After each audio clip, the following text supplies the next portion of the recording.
It's like this thing that ties us together forever. You know?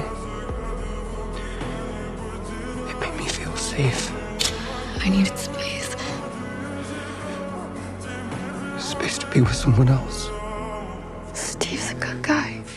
We're just different people. He knows what he wants, and that's great. But I don't.